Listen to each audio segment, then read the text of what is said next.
So Alberta, Ontario, and Quebec are all seeing more than 1,000 new cases of COVID-19 every day. And so now some doctors are arguing for an aggressive approach, a lockdown, in order to bring cases to zero. They say an 80-day shutdown would drastically cut cases in Ontario, for example. So what do we think of this approach? We talked recently about these roving sort of breaks happening, or roving shutdowns. What do we think of an all-out shutdown? Well, one of the most surprising things that I've learned about myself during this pandemic is that I am essentially a sheep. I was told the rules and I followed them without questioning them because I trusted the experts. So it's a little bit frustrating that we are where we are, that things haven't only gotten worse, they've gotten much worse. But listen, if a consensus using science and reason is reached and an 80-day, 100-day lockdown is the answer, guess what? I will happily participate because I am a sheep. And there are places where it seems like these really strict lockdowns have worked. Like I think Melbourne, Australia had an 111-day one. But then Canada is vastly different from Australia. I would imagine the rules would have to reflect our regions because I can't imagine imposing the same measures in PEI that you would in a place like Toronto. I think, don't we all just want to feel like we're in good hands? We want to believe that we are capable of building like a test, trace, and isolate system that is world class. But I must admit, even though I'm a sheep, I'm starting to doubt that there's consensus on how to move forward.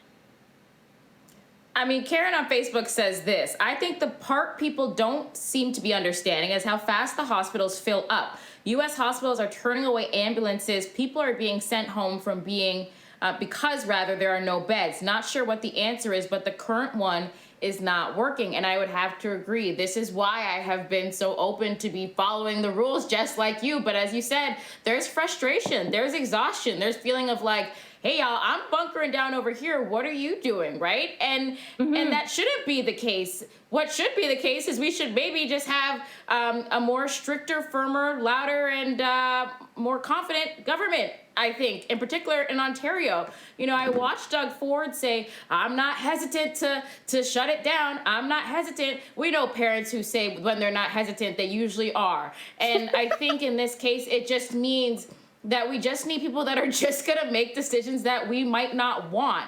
I mean, you look at, say, areas in BC, and they were talking about how, yeah, they didn't all want to do it. And I want to also acknowledge the privilege that I have to kind of sit up here and say what I'm saying when there are other people who are struggling that have businesses that they want to think about. But when it comes to making clear set guidelines, I think it does take someone empowered to do the hard thing, but it also takes everyone else who falls in that region to buy in. And so it's going to take a lot of moving parts for us to have something like this to happen. I don't think 80 days, though, is reasonable, especially when you think about the economy.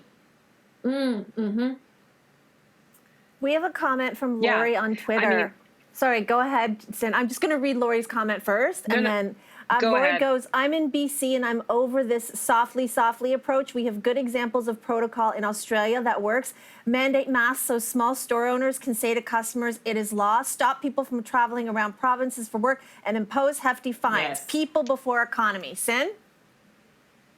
I think that's an easy thing to say when you don't have a small business or you're struggling to make ends meet. I think I can imagine from the business owner's perspective how frustrating this process has been, where the government has laid out rules and guidelines in order to safely reopen, and they abided by those, undoubtedly at a cost to their own bottom line. And so they've been following these guidelines, and yet there still is this threat of shutdown. So I think this is a failure. I'm not in politics. I'm not a leader.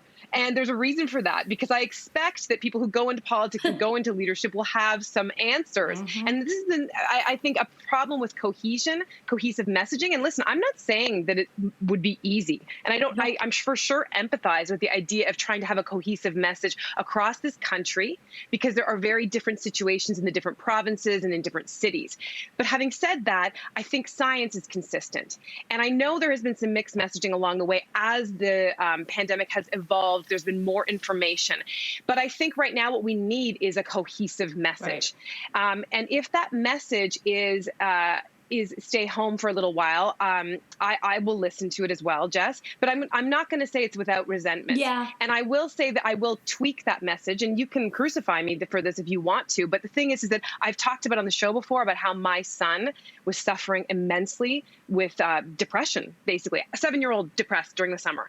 And since I've opened up his little pod, his school pod, I didn't put him in the school system.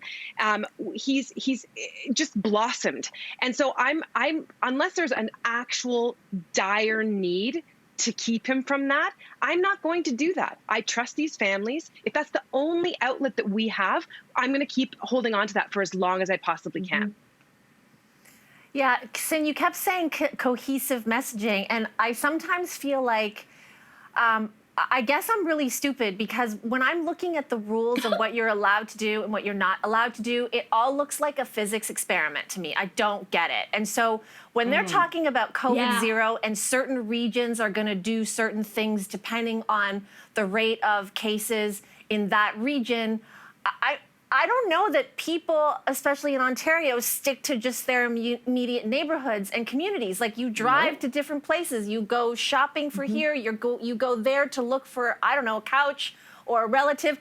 Am I supposed to do the research on the regions and then memorize them and then figure out what rules? Maybe this sounds really dumb, okay? And if that is it, then consider I can't be the only dummy. So what I'm saying is, if you have a regional think you are. If you have a regional COVID, yes, thank you, Jess. If you have a regional COVID zero protocol and different regions have to abide by different rules, and I'm not the only dummy out there, are you saying that, like, people are going to get it? That they're going to be driving around and say, we just crossed the border from Bolton to... No. I don't know Hamilton. I don't know any of these towns, but whatever. One of the proposals, though, I can't talk. One of the proposals was, if you are going to buy into this COVID zero, system, you cannot travel more than 5 kilometers to go to wherever you're going. So it's one of those things. So many people want to say, well, speak for yourself, Toronto, speak for yourself, Peel. If we implement something like this, it's an Ontario thing. So everybody has to buy in. Even finding, Lainey, to go back to what you said, even finding the Toronto map that has sort of the number of cases in each region. Like, I don't think I'm a dummy either, but accessing that map and being able to navigate it has proven to be rather difficult for me. And even Kayla, with that 5 kilometer rule, if that is implemented, like, when I finally was able to look at this map, it changes within a kilometer. Neighborhood to neighborhood in where I am in the West End in Parkdale. Like, it's I should be able to pull that up and with confidence very quickly, like on my phone, wherever I am, and be able to navigate it. Look, 80 days is a long time. It reminds me of this crazy and kind of hilarious story I heard about France this week. I don't know if you guys heard. There's a school in France that closes the gate at 8:30 because of COVID and everything, and their parents who are doing this school drop-off late, so they're getting to the school after the gate has already closed, and a couple of them are tossing the children over the gate. No. And the thing is, it's terrible. Do not endanger your children's lives. But a lot of other parents around the world are relating to this because they're like, hell yeah, they're going to school. They are getting out of my house. If I have to throw them over the gate, I will do that, because 80 days, can you imagine? I'm not advocating throwing your children over the gate. Everybody calm down. I'm just saying this was the crazy kind of story that came out of France. Anyway.